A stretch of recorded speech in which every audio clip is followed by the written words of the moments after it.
Back to my channel. तो आज मुझे मौका मिला है तो आज मैं छोड़ूंगी नहीं और जो मेरा एक्सपीरियंस है वो शेयर कर रही हूँ। तो ये जो सा आप नेक्स्ट वीडियो है, ये इसका टॉपिक जानने के लिए सबसे पहले तो ये जो सा नीचे सब्सक्राइब का बटन है ना, नीचे वो लग रहा हुआ है ऐसे यू है ना, ये लिखा हुआ है ना कहीं पर, बस उसको ऐसे करके क्लिक कर दो, ठीक है। और लाइक तब करना जब वीडियो खत्म हो जाएगा और आपको लगेगा कि हाँ वीडियो ठीक था, ठीक है चलो लाइक कर देते हैं। और अगर लगे बहुत अच्छा है तो शेयर भी कर देना, ठीक है।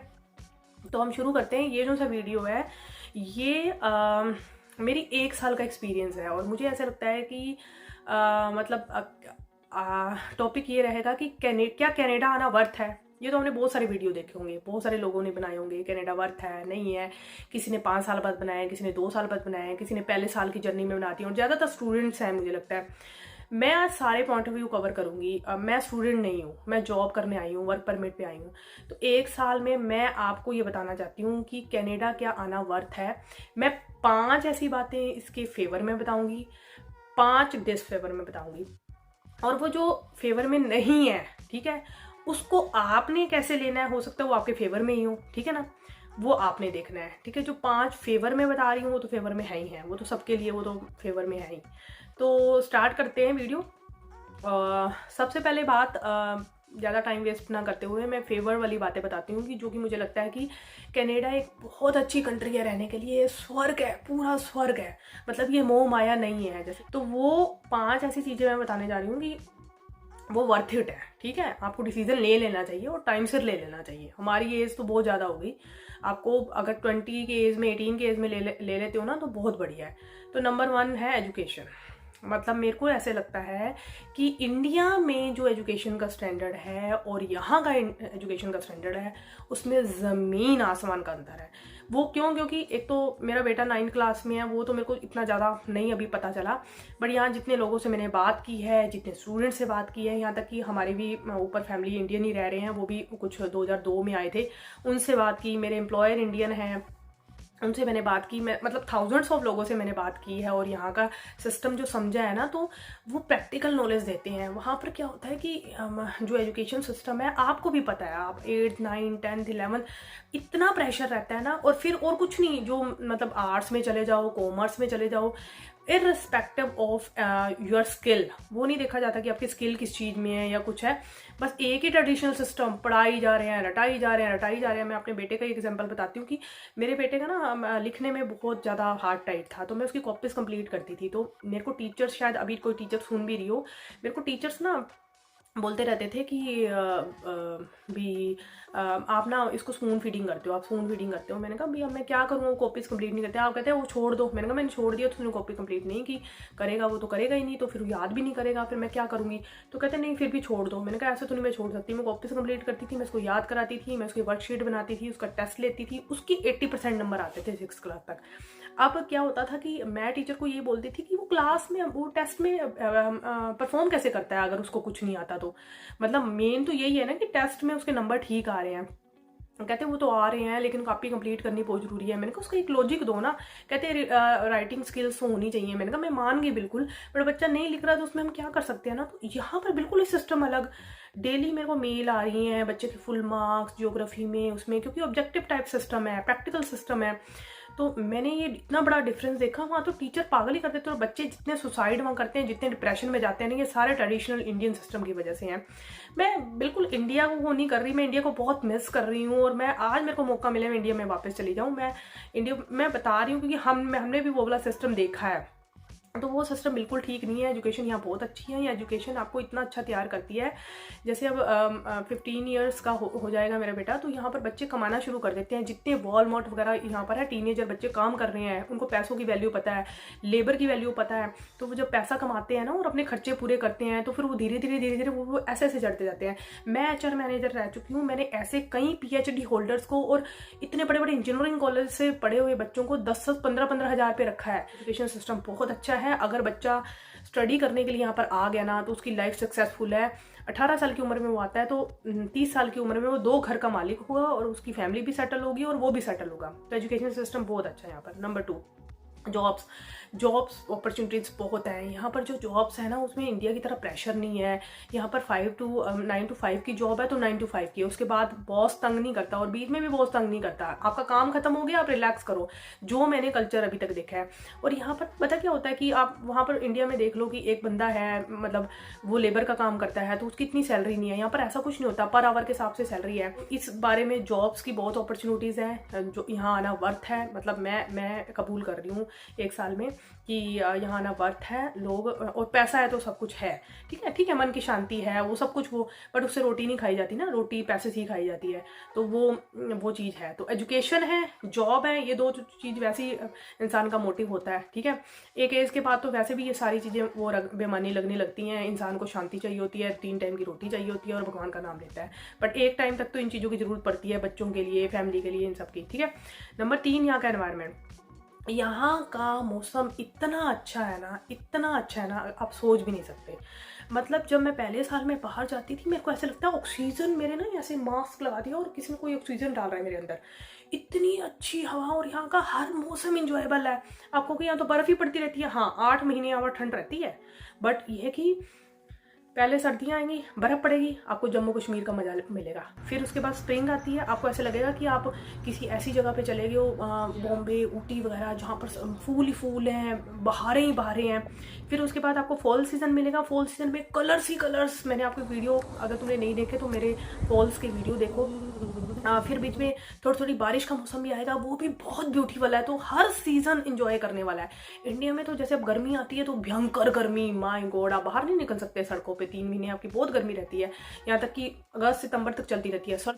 तो ऐसा नहीं है। बर्फ भी जो आपको जम्मू कश्मीर के मजे भी मिलेंगे, बॉम्बे के मजे भी मिलेंगे, गोवा, यहाँ पर बीचेस इतने हैं, इतने हमारे 10 मिनट के रास्ते पे बीच है। मैंने कई वीडियोस बनाए हुए, देखना, 10 मिनट के रास्ते पे आप सारा सामान लेकर जाओ, खाओ पियो, फैमिली के साथ एंजॉय करो। लोग यहाँ रह रहे हैं ना पुराने, उनको तो पता होगा कि कितना ब्यूटीफुल कनाडा है, और अच्छा बताऊंगी मैं कभी। तो 3 चीज़ें तो ये हो गई। चौथा, यहाँ के लोग बहुत ही ना, मतलब ऐसा नहीं, यहाँ रूल रेगुलेशन बहुत अच्छे हैं। मतलब उसकी भी मैं डिटेल वीडियो बनाऊंगी कि अगर पेडिस्ट्रियन का फर्स्ट राइट है ना, तो पेडिस्ट्रियन चाहे वहाँ लेट जाए, आप तब तक नहीं हिल सकते जब तक वो वहाँ से निकल नहीं जाएगा। दूर से ही देख लेंगे ना पेडिस्ट्रियन को, जो लोग यहाँ रह रहे हैं वो मानते होंगे, वो ऐसे खड़े हो जाते हैं कि नहीं, जब तक वो निकल ना जाए ना तब तक कार नहीं आगे चलानी। और एक एक रूल को लोग फॉलो करते हैं। अपनी लेन में चल रहे हैं तो अपनी लेन में। आप इंडिया में देखो कि इतना ट्रैफिक हो जाता है, दिल्ली जाते जाते एयरपोर्ट इतने बुरे हाल हो जाते हैं, स्ट्रेस लेवल बढ़ता है, हर टाइम टेंशन। यहाँ कोई रूल तोड़ नहीं सकता, रूल्स के साथ कारें चलती हैं, ट्रैफिक रूल्स अच्छे हैं। ओवरऑल अगर बात करूँ तो रूल रेगुलेशन के साथ कनाडा चलता है, जो कि बहुत ही अच्छा है। ये चीज़ भी मेरे को बहुत ही अच्छी लगती है। तो जो 5th इम्पोर्टेंट पॉइंट है वो एजुकेशन और मेडिकल पे है। यहाँ पर मेडिकल और एजुकेशन बिल्कुल फ्री है। मेडिकल से रिलेटेड बहुत सारे ग्लिच भी हैं, वो आने वाले वीडियोस में हम डिस्कस करेंगे, waiting time and all. But हाँ, मेडिकल इनिशियली फ्री है। आपको डॉक्टर से अपॉइंटमेंट लेनी है, वहाँ पर कंसल्टेशन करनी है, तो वो फ्री ऑफ चार्ज होती है। जो कि आपकी मेडिसिन का खर्चा है वो रहता है सिर्फ। और ऐसे ही एजुकेशन हाई स्कूल तक बच्चों की फ्री है। उसका एक सबसे बड़ा प्लस पॉइंट यही है कि इंडिया में जैसे आपको यही रहता ही है कि एक स्कूल का, एक एजुकेशन का बहुत बड़ा खर्चा रहता है आपके बजट में, तो वो यहाँ नहीं रहता। बच्चे फ्री में पढ़ते हैं और पब्लिक स्कूल प्राइवेट स्कूल से भी बेटर होते हैं, और लोग प्रेफरेंस देते हैं कि पब्लिक स्कूल में बच्चे को एडमिशन करवाएं। तो ये भी कनाडा का एक बहुत प्लस पॉइंट है, जो कि मुझे लगता है कि बहुत ही अट्रैक्टिव है, और आने के लिए अगर कनाडा आना चाहते हो तो वर्थ इट है। तो ये सारी चीज़ें हैं 5-6 जो मैं आपको डिस्कस, इसके अलावा एन नंबर ऑफ थिंग्स हैं कनाडा की अच्छी, फिर मैं किसी वीडियो में बताऊंगी। अभी तो आप सब्सक्राइब नहीं किया तो नीचे सब्सक्राइब कर लो, और मैं आपको बताऊंगी, और जो कि बहुत ही अच्छी हैं। और कनाडा आना, मतलब अगर मैं एक लाइन में कहूँ तो कनाडा आना वर्थ है। तो ये तो रही कुछ अच्छी बातें जो कि कनाडा के बारे में आपने सुनी। अब मैं कुछ 5 ऐसी बातें बताने लगी हूँ कि जिन्हें सुनकर आपको लगेगा कि बहुत मुश्किल है यहाँ पर रहना, तो बहुत ज़्यादा मतलब डिफ़िकल्ट है। और फिर मैं बताऊँगी कि आप मतलब आप अपने वेट कर सकते हो कि ये 5 बातें सोच के हमें आना चाहिए, कि ये 5 बातें सोच के आना चाहिए। तो 5 कौन सी बातें? Number 1 weather, of course. अभी मैंने वहाँ बताया था कि वेदर बहुत अच्छा होता है। वेदर बहुत अच्छा होता है, हर सीज़न एंजॉयबल है उन लोगों के लिए जो यूज टू हो चुके हैं, ठीक है, मतलब 3 साल 4 साल, फिर उसके बाद उनको आदत पड़ जाती है कि जब बर्फ़ आएगी तो स्नो सूट खरीद लेंगे, कार पे बर्फ़ हटाने के लिए हमारे पास वाइपर होंगे, मतलब ये सारी चीज़ें यूज टू हो जाते हैं। पहले साल और दूसरे साल आपको वेदर ऐसे खाने को तोड़ता है ना, क्योंकि 8 महीने ठंड रहती है, 8 महीने ठंड जाती ही नहीं है। मतलब मैं जब नवंबर में आई तो बर्फ़ पड़ी हुई थी थोड़ी थोड़ी, बट ठंड थी, मैं सैर करने जाती थी। दिसंबर में और बर्फ़ पड़ गई, फिर जनवरी में बहुत बर्फ़, मार्च में फरवरी, मार्च, अप्रैल में थोड़ी थोड़ी बर्फ़ थी और मतलब ठंड थी, मतलब मैं स्वेटर डाल के ही जाती थी बाहर। मई जब आया ना तो मुझे लगा अब तो गर्मी आनी चाहिए, नहीं मई में भी ठंड इतनी, मैं स्वेट शर्ट डाल के जा रही हूँ। ठंडी एक्चुअली यहाँ ठंडी हवाएं भी बहुत चलती हैं। जिस दिन मान लो टेम्परेचर 5 डिग्री है ना और अगर हवाएं बहुत तेज चल रही हैं तो बहुत ठंड है। फिर उसके बाद जब जून आया मैंने कहा गर्मियाँ कब आनी है, ये तो बहुत ठंड है यहाँ पर। तो मतलब ऐसी ठंड नहीं थी जून में कि हाँ हम स्वेटर डाली हैं कुछ, बट स्वेट शर्ट डाली थी जो हम मार्च में नहीं डाल लेते, या फिर अभी नवंबर आता है तो फिर हम डाल लेते हैं वोबली स्वेट शर्ट।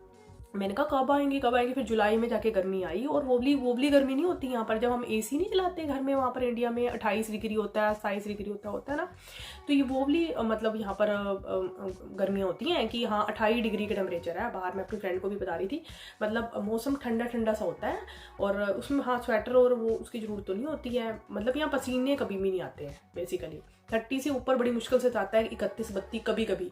40 का तो भूल ही जाओ आप, कहीं कहीं प्रोविंसेस में होगा, बट यहाँ पर 40 तो भूल ही जाओ आप, मतलब 35 से ऊपर भूल जाओ। 31 होता है मैक्सिमम जो मैंने अभी तक देखा है। अच्छा, फिर जुलाई, अगस्त, सितंबर 3 महीने हमारे बार अच्छे निकले। अक्टूबर में फिर ठंड शुरू हो गई, क्योंकि इंडिया में भी वो तो था ही कंडीशनिंग कि हाँ जी अक्टूबर में शुरू हो जाती है तो यहाँ भी हो जाएगी, तो वहाँ होगी यहाँ शुरू। या नवंबर में 22 डिग्री है, अभी 22 डिग्री है इस टाइम, तो है तो ठंडी ना। मतलब पॉजिटिव देखें तो कि ठीक है, मतलब सरवाइव कर रहे हैं या कुछ है। नेगेटिव देखें तो गर्मियाँ कब आनी है, मतलब शरीर खुलता नहीं है ना, पसीने नहीं आते, खुलता नहीं है और वो सब कुछ। तो बस वही है, अगर कंपैरिजन करो तो फिर इंडिया में तो पागल हो जाते हो आप। सर्दियों में तो आपके हाथ नहीं खिलते, हीटर चला चला के बैठते हो। यहाँ पर वो चीज़ नहीं है, यहाँ अंदर कुछ भी नहीं है, बाहर ठंड है।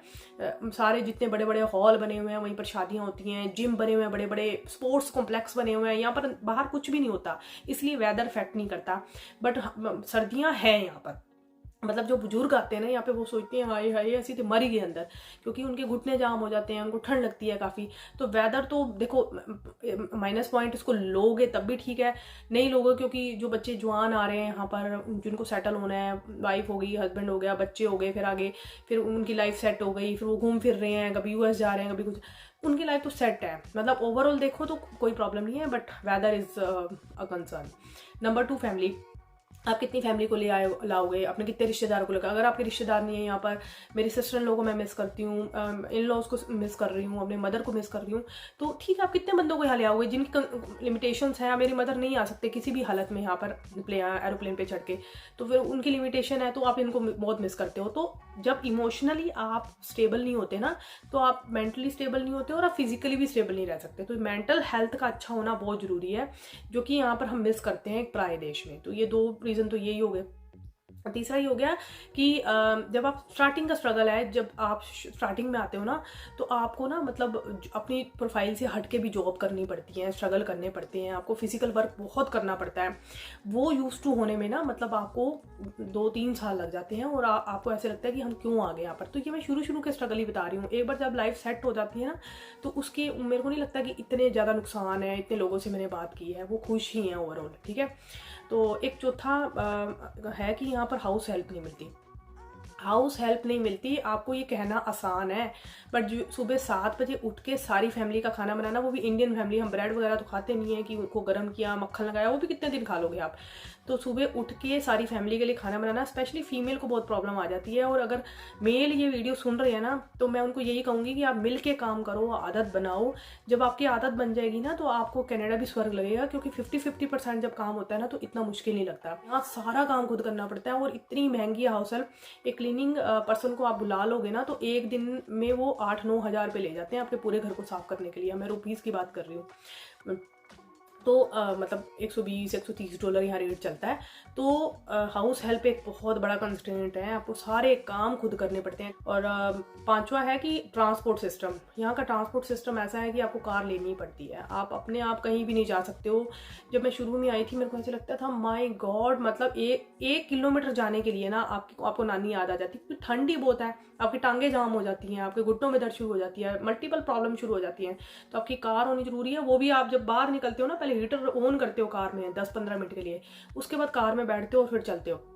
इंडिया में थोड़ा, इंडिया में एक्टिवा उठाई चलो जी चले गए। आपको बहुत बड़ा कंस्ट्रेंट है, आपके घर के बाहर बस नहीं लेने आएगी, आपको या तो कार लेनी पड़ेगी और या फिर ऐसे एरिया में रहना पड़ेगा जहाँ का ट्रांसपोर्ट सिस्टम बहुत अच्छा है। जैसे मैं जहाँ रहती हूँ वहाँ पर ट्रांसपोर्ट सिस्टम इतना अच्छा नहीं है, तो ये भी एक बहुत बड़ा इसका नुकसान है। अब ये देख लोगी जो मैंने 5 नुकसान बताए हैं ना, मतलब 5 जो उसकी नेगेटिव पॉइंट्स बताए हैं कनाडा के, मुझे नहीं लगता कि वो इतने बड़े कंसर्न है उन 5 चीज़ों पे, क्योंकि जब हम इंडिया में हम होते हैं ना, मेन तो सभी यहाँ पर पैसा कमाने ही आए हैं कि हाँ जी हमने पैसा कमाना है कनाडा जाके। बट मुझे ऐसे लगता है कि एक इंसान जो होता है ना वो पैसा कमाता है, उसके साथ साथ वो ये देखता है कि मेरा बच्चा अच्छे स्कूल में पढ़ रहा हो। तो ये जो उनसे 5 चीज़ें हैं ना कि हाँ एजुकेशन अच्छी है, बच्चा वेल सेटल हो जाएगा, आप अच्छे एनवायरनमेंट घूम रहे हो, आपको क्या चाहिए होता है, अब आप घूमते फिरते रहो, आप बीचेस पे घूमो, आपका बच्चा अच्छे स्कूल में पढ़े, आप अच्छा खाओ, अच्छा पियो, अच्छा एनवायरनमेंट हो, तो वो चीज़ें तो यहाँ पर हैं, ठीक है। और उसके अलावा स्ट्रगल है तो वो तो फिर आपको मन बनाना पड़ेगा। अगर कनाडा आना है तो ये बना क्या हो कि मेरे को स्ट्रगल करना है, मेरे को पॉजिटिव रहना है, नेवर गिव अप वाला मेरे को मोटो अपनाना है, तो तभी आपकी लाइफ यहाँ पर सक्सेसफुल हो सकती है। आई होप ये आपको वीडियो अच्छा लगा होगा, तो मैं आगे भी आपके लिए बहुत अच्छा कंटेंट लेकर आती रहूँगी, आई प्रॉमिस। तो आज के लिए इतना ही, थैंक यू सो मच।